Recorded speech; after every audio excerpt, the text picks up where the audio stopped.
Esta é a 5ª temporada do Desafio Profissão, um programa da equipe de orientação profissional do curso de Psicologia da PUC de São Paulo, do NASCE Orientação Vocacional, em parceria com a TV PUC. E hoje falaremos sobre o trabalho do maestro. E para isso, temos a presença aqui do Leandro Oliveira, que é compositor, professor, pianista e regente. É doutorando em Educação, Arte e História da Cultura pela Universidade Mackenzie. É anfitrião e palestrante do projeto Falando de Música, da Fundação OSESP. E o Paulo Menegon, que é orientador vocal e assistente do CUCA, Coral da PUC de São Paulo. É mestre pelo Programa de Estudos Pós-Graduandos em Linguística Aplicada e Estudos da Linguagem, também da PUC. Também é bacharel em canto e piano pela Faculdade Santa Marcelina. Foi solista nas produções do Teatro Municipal de São Paulo. Também é professor de canto lírico pela FIAM-FAAM Centro Universitário. Foi cantor de coral no Teatro Municipal de São Paulo. Eu agradeço a presença de vocês. Muito obrigado. E podíamos começar com um caso, uma situação engraçada ou até inusitada a respeito do trabalho do maestro. Eu tenho... Bom, é meio constrangedor como, eventualmente, mas enfim. Ainda no Rio, antes de vir para São Paulo, eu me produzia ali para ganhar algum dinheiro, eventualmente fazia eventos e tal. Eu lembro desse evento assim, relativamente especiais. De qualquer modo, nesse, a gente acompanhava um casamento. Eu arregimentei uma pequena orquestra, eu sentava no piano, acompanhando o casamento. Era um casamento muito bonito, ao ar livre. Uma coisa relativamente chique, assim.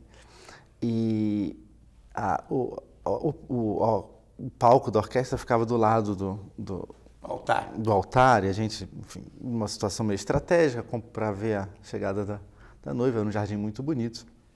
Tinha um lago, uma piscina, era uma coisa interessante. De qualquer modo, anunciam, o cerimonialista chega e comenta assim de longe: a noiva vai entrar.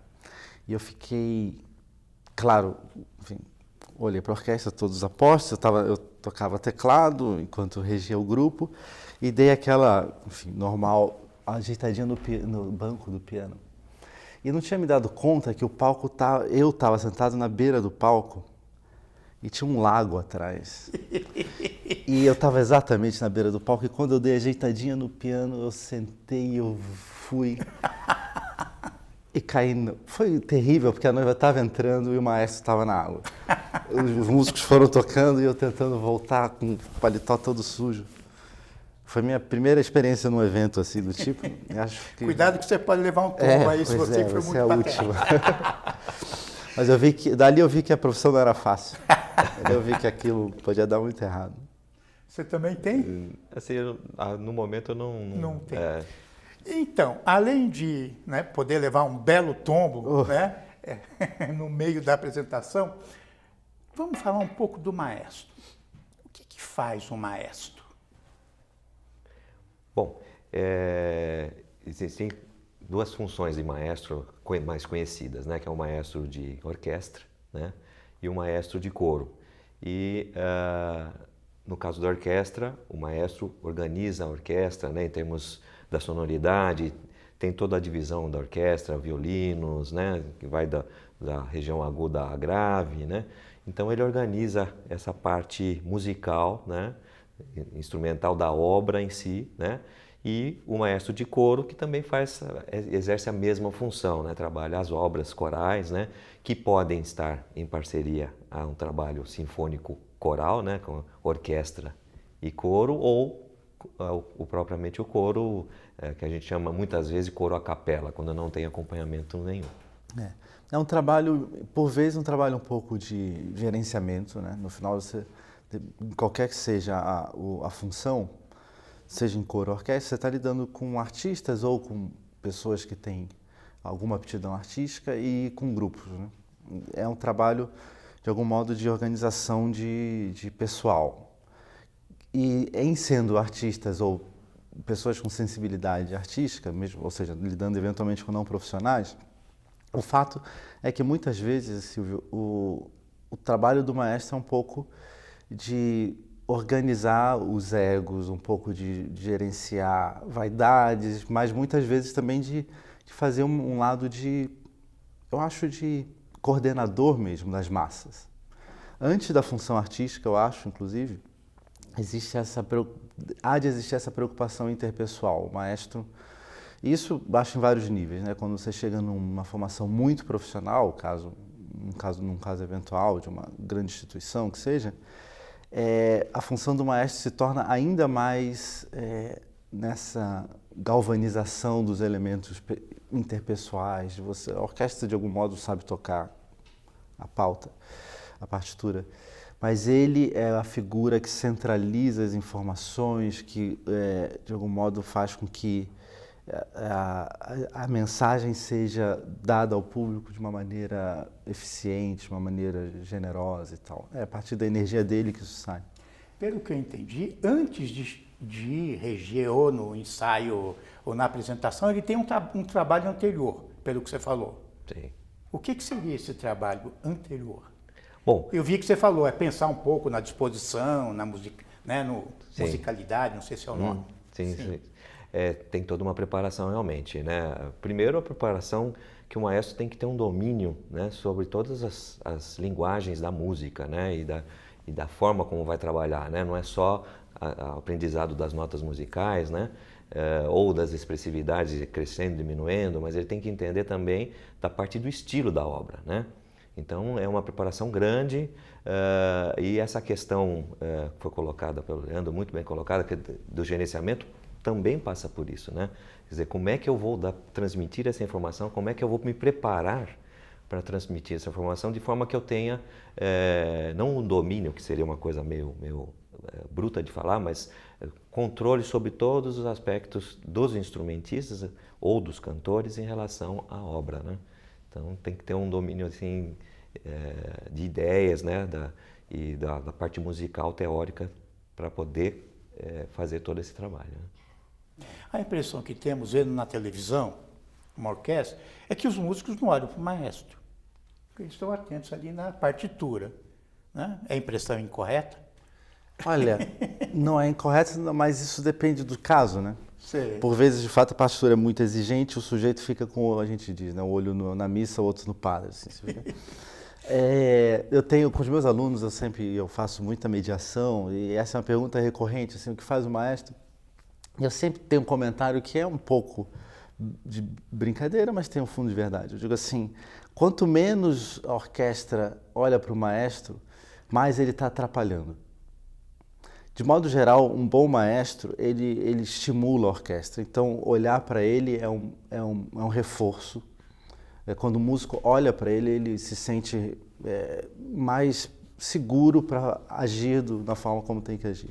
Geralmente, quando os músicos estão fechados na partitura, é porque o maestro não está ajudando muito. E acontece. Como toda liderança, né? Como toda liderança, né? Por vezes o sujeito não está ajudando e atrapalha. Ah, é? Né?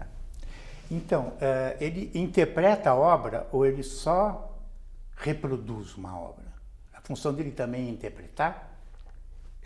Principalmente, eu diria, né, que é interpretar. Vamos explicar um pouco o que é isso. A interpretação, né? Ela passa por vários aspectos, né, a questão da interpretação. No canto é uma coisa, não sei se posso dizer assim, um pouco mais fácil, porque como ela lida com o texto, o próprio texto vai induzir qual é a impressão, se é uma impressão do que você está fazendo, está querendo transmitir tristeza, alegria, né, uma coisa passiva, enfim, o texto ajuda nisso. A obra musical instrumental também procura passar isso, né? E tem um aspecto interessante que também passa a questão dos estilos musicais, né? E que, de certa forma, passa até pela evolução em que a música se deu, né? Então, nos primórdios, a questão em que a voz era o domínio, né? Então, o canto gregoriano e outras atividades de canto numa aldeia, por exemplo, né? E depois os avanços que houveram, tanto da parte da partitura, como também de elementos que foram incluídos, a orquestra, os instrumentos, né? E então esses períodos foram, de acordo com a evolução, foram havendo. Então o barroco, o romântico, né? E dentro dessa situação de estilos está envolvida toda essa impressão da música, o que eu quero levar ao público. A interpretação é isso. O que a obra mostra e o que eu posso, dentro da obra, trabalhar para mostrar com os instrumentistas ou com os cantores ao público essa impressão da música. Quer dizer, ele interfere na partitura. De algum modo, ele lê a partitura, que é uma tecnologia limitada, né? Assim como um texto de teatro, mais ou menos, se você imaginar que, sei lá, ser ou não ser, né? Passagem do Shakespeare, né? Assim, você pode ser ou não ser, temos 3 pessoas aqui, o texto está escrito ser ou não ser, eis a questão. Não sei se tem exclamação no final. Cada um vai ler aquilo de um jeito. O tempo com que você lê, o peso em cada palavra, isso tudo a partitura, ela tenta, conforme muito bem lembrou Paulo, conforme vai evoluindo no tempo, ela tenta ser ainda mais, cada vez mais precisa, mas sempre dá margem para essa leitura. Agora eu preciso fazer um comentário, só o Paulo, que é um bom cantor, para dizer que o canto é mais fácil. Na verdade, porque eu, desafinado, se tivesse que cantar qualquer coisa, eu interpretaria pessimamente. Mas a tecnologia do texto, da partitura, mutatis mutandis, funciona como a do texto para um ator de teatro. E o maestro é um pouco como o diretor que mostra para os músicos, o diretor do teatro, que mostra para os músicos, atores, onde é melhor dar ênfase para que a mensagem saia de algum modo coordenada. Utilizando a mesma imagem do diretor de teatro, o diretor de teatro não precisa ser ator. O maestro precisa ser músico. Olha, no caso, aí vou falar na minha parte, né? Na parte do canto coral, normalmente o regente de coral saiu de ser cantor de coro, né? A partir do momento que ele é cantor do coral, né? E dependendo das suas condições, né? Do seu aprendizado, o que levou a gostar de música, enfim, né? O quanto ele gosta de música também, né? A caminhar junto com a sua própria evolução, né? O entendimento que ele tem, não só, por exemplo, no coral você tem sopranos, contraltos, tenores e baixos. No caso eu era cantor no naipe dos baixos, né? Não ser apenas o baixo, né? Mas ele saber que envolve todas as outras vozes e a sua integração. O cantor de coro sabe normalmente isso, né? Mas assim, é o entendimento mais amplo dessa coisa, né? E também atenção ao maestro, né? O maestro, né, tanto da orquestra como do coro, ele é inspirador do cantor, e o quanto ele inspira o cantor é o quanto ele pode caminhar, ele individualmente, para ser um regente de coro. Então, no caso de coral, diria que 95% dos casos o regente de coro foi um cantor de coral. No caso de orquestra, a situação, enfim, é evidentemente mais tem algumas nuances, porque é explicitamente impossível você dominar no nível de proficiência razoável todos os instrumentos da orquestra. Isso é uma espécie de mito que tem, o maestro toca todos os instrumentos. Não, ele não precisa tocar. Por vezes o maestro é um pianista, por vezes é um violinista, às vezes enfim, ele pode vir de qualquer lugar, qualquer naipe da orquestra. Agora, o que ele precisa sim saber, e isso é uma condição objetiva, ele precisa saber como funcionam todos os instrumentos e como retirar de cada instrumento a expressividade objetiva ali que ele eventualmente encontre na partitura que precisa ser realizada, né? A ideia de que talvez ele pudesse tocar tudo faria do maestro uma espécie de pato, assim, né? Um sujeito que não voa bem, não dança, enfim, aquela história, não nada bem, não voa bem, não anda bem. Nada, não... E isso talvez seja pior do que um sujeito que domina bem um instrumento e a partir dessa sua consciência consegue levar música para os músicos. Os músicos, de modo geral, e o Paulo talvez há de concordar também no ambiente do coro, eles respeitam, e por isso o termo maestro, né? Eles respeitam uma certa autoridade, não é necessariamente a autoridade de quem toca tudo, mas a autoridade de quem entende de música, de quem sabe aquilo com densidade, isso objetivamente. Né? Mas vocês dois são pianistas, pelo que eu vi na apresentação. Sim, sim. Você também? Eu também, Né? também, formação em piano. Tocaram piano em orquestra. Sim, sim. Precisa fazer um curso para ser maestro? Um curso superior de música para ser maestro? Olha, objetivamente não. Na prática, sobretudo no Brasil, sim. Assim, o maestro é sempre alguém formado, existem cursos específicos de regência, chama não maestro, mas curso de regência, onde o sujeito, até onde sei, poucos cursos distinguem regência coral e regência orquestral, até onde sei, mas não tenho acompanhado isso recentemente, que a moda é um curso de regência dentro do departamento de música das universidades. Costuma ser assim no Brasil porque a universidade é o acesso mais direto à atividade profissional. Mas não precisa objetivamente ser, você não precisa sequer ser formado em regência, você pode reger tendo uma formação como cantor, como pianista, como violinista. Às vezes tendo uma atividade profissional de algum modo madura em música, você naturalmente é chamado para assumir o posto de regente. E para ter atividade profissional em música, é importante dizer, nem sempre o sujeito passa pela faculdade. Então, enfim, quase a maior parte dos casos, mesmo músicos da USESP, eles não têm uma graduação em música. O que tem uma formação muito precoce, assim, que inicia nos antigos 5, conservatórios, 6 anos, nos antigos 8, conservatórios. 10 anos. Exatamente. Né? Onde com 17 anos o sujeito já toca muito bem. E com 30 anos, ele já toca muito bem há 13 anos e ele já consegue coordenar grupos e ele começa a assumir as funções do maestro. Isso é muito, muito recorrente. Né? Mas as faculdades oferecem uma formação, as faculdades de música. Temos do Rio de Janeiro, não conheço, se você quiser citar alguma. Aqui em São Paulo a gente tem várias, né? Do nível público temos a USP, né? Que pertence à ECA.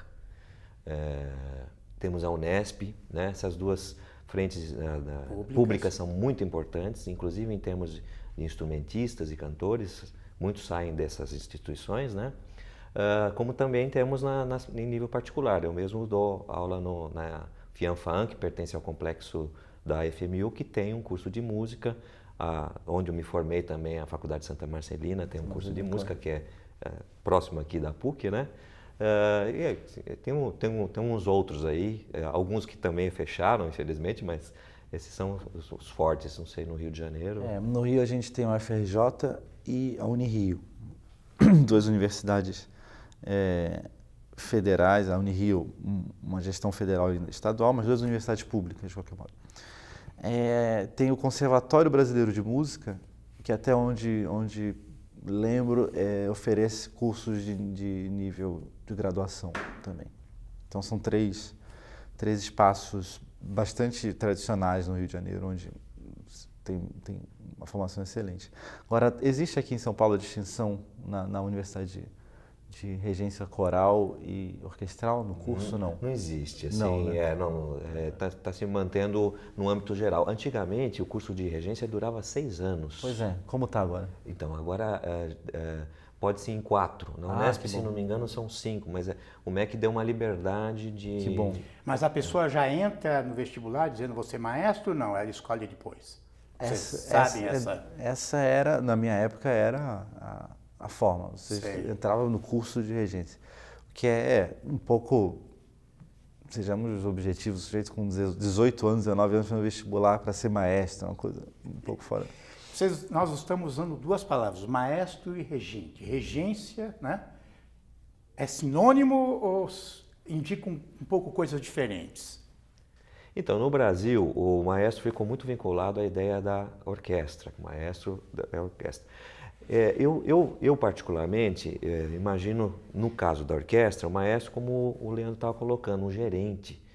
No caso da orquestra é muito importante que a pessoa tenha uma ideia da parte gerencial, né? Ele estava falando do aspecto humano, mas também do que precisa, né? Porque muitas vezes a orquestra não fica restrita a palcos, né? Às vezes ela é levada fora, então tem praticável, tem estantes, tem um monte de elementos extra que o maestro tem que estar ele tem que estar sob controle, isso daí. Mesmo? Tem uma equipe né, que trabalha com isso e ele tem que estar direcionado a essa equipe. E essa equipe tem que entender de música, tem que ser músico. É importante que ele seja para entender as solicitações do maestro, né? Então, nesse sentido, eu vinculo muito essa questão do maestro à questão gerencial, né? Que é necessária não só como músico, mas a questão administrativa da orquestra. Mas, assim, regente e maestro não é uma graduação, ela está no mesmo nível, né? E pela popularidade que a gente teve de maestros, grandes maestros no Brasil, Eleazar de Carvalho, Isaac Lebchevsky, entre outros aí que eu posso citar, que estão vindo na minha memória, né? Inclusive Isaac tinha programa na televisão, né? Muito tempo aí, inclusive a Globo, influenciada por esses programas do Isaac, tinha até agora não lembro aí, de domingo de manhã, às 11 da manhã, tinha um programa que... Mas você tem nomes que estão aí na mídia, Júlio Medalha, Diogo Pacheco, o Maestro Galindo, Diogo Pacheco, claro. né? Que são sucessores de todos esses, né? Exatamente. Então, ficou popularizada a palavra maestro, né? Então, mesmo que seja regente de coro, ele é maestro também. Então, é mais ou menos essa questão aí. E o termo, eu estava comentando, até a gente comentava antes, assim, a raiz etimológica é um pouco curiosa, mas de qualquer modo o maestro faz referência ao termo em italiano, né? Que acaba sendo uma espécie de língua internacional da música, então maestro em qualquer lugar do mundo, ele maestro. Você está na Alemanha, é o maestro. Mas você tem o director, tem o conductor, enfim, cada lugar tem sua especificidade. De qualquer modo, na Itália, no italiano, o maestro não precisa ser sequer o regente. Um grande pianista, Nelson Freire, nosso pianista, ele é o maestro. Quando ele chega na orquestra, o sujeito já tem barba branca, toca muito bem há muito tempo. A orquestra se dirige a ele, os músicos, maestro, se faz assim, se faz assim. Espécie de título de honra, assim, de mestre, né? Aqui no Brasil, eu concordo completamente, assim, no Brasil o maestro é o regente. Mudando um pouco de ramo, vamos falar na música popular. Eu observo na escola de samba que na frente da bateria tem uma pessoa que coordena, apita, usa as mãos. Podemos chamá-lo de maestro? Acho que sim, né? Objetivamente, sim. Ele está fazendo ali as funções. E na música popular, que não tem uma banda erudita, sinfônica, com instrumentos, pelo menos, por que ela não precisa de um maestro? Então, eu gosto sempre de, quando a gente toca nesse assunto do popular e do erudito, reportar sempre ao passado, né? Por que eu gosto de fazer essa alusão, né? Dentre as profissões da música, eu diria, posso estar um pouco enganado, mas acredito que não, que a regência, o regente, é uma das mais novas, apesar de ser do século XIX, fim do século XIX, é a mais nova. Quem digamos assim, instituiu o regente é o Mahler, né? Gustav Mahler, que né, traz essa visão do regente. Porque normalmente quem regia era o compositor, né, de obras grandes e tal, né? E mais atrás, como é que faz não ter regente, né? Normalmente era a pessoa que tocava um instrumento, piano, o cravo, o clavicorde, que é o antecessor do piano, né? E ele conduzia dessa forma. Hoje em dia a gente tem conjuntos sinfônicos pequenos que principalmente na Europa, né, que também são conduzidos apenas por cravista, por exemplo, né? Mas eu vejo música de câmara não tem um regente. A música de câmara é parecido com isso, quer dizer, vai muito, na maioria das vezes, pelo piano, que é o piano condutor, né, de uma massa sonora um pouco maior. Então, na música popular acaba ocorrendo a mesma coisa, né? Então, quando a gente tem um conjunto maior, popular, normalmente tem um deles, se não tem o piano, tem um deles que conduz, né? Por exemplo, vamos dizer dos Beatles. Provavelmente, aí já estou na ficção, mas eu acredito nisso, John Lennon era o que conduzia aquele grupo lá. Outras vezes é o percussionista, né? A gente vê muitas entradas em percussão e eu gosto muito de ouvir, outro dia eu estava ouvindo no carro Tim Maia, né? E num show lá, de repente, né? Aquele tchá era o cara da bateria batendo no prato e dando a entrada. E logo em seguida entra o instrumental. Quer dizer, na verdade, você está dependendo muito do ensaio em si, né? E aí, a partir disso que tem essa questão. Vamos falar sobre mercado de trabalho. Tem emprego para maestro? Bom, Para as novas gerações? sim. O mercado da música isso não é talvez nenhuma novidade. Sim, é um mercado no Brasil, um mercado muito particular. Assim, você tem no ambiente popular, o qual a gente acabou de conversar, a gente tem eventualmente muito mais campo de atuação, onde o maestro, o regente tem, e vocês apontaram muito bem, tem uma atuação limitada. Então, imaginando assim, o grande mercado da música brasileira, que é da música popular, da música, enfim, da comunicação de massa, o maestro tem um papel um pouco de bastidor. Eventualmente, nessas bandas que se apresentam em público, existe uma figura chamada produtor ou o arranjador, que às vezes é a mesma pessoa, que faz os ensaios, coordena ensaios. Isso acontece muito, sobretudo com bandas muito profissionais, que precisam gravar e ter muitos trabalhos. Assim. Então existe um trabalho de backstage, assim, um trabalho de bastidor, mas geralmente feito por um sujeito que também atua. Ele não é uma figura abstrata, meramente gerencial. Primeiro, então, nesse sentido, há uma atuação bissexta, há uma certa atuação. No ambiente, como regente, no palco, o sujeito que está à frente de um grupo, existe um campo, eu acho, não pequeno, em grandes cidades, em cidades do interior, para coros. Eu acho que a atuação principal hoje de um sujeito que se forma regente é reger eventualmente coros de empresa, coros de escola, tem toda uma intimidade não pequena com o ambiente da formação musical, educação musical. O regente pode atuar de modo bastante objetivo, concreto nesse lugar.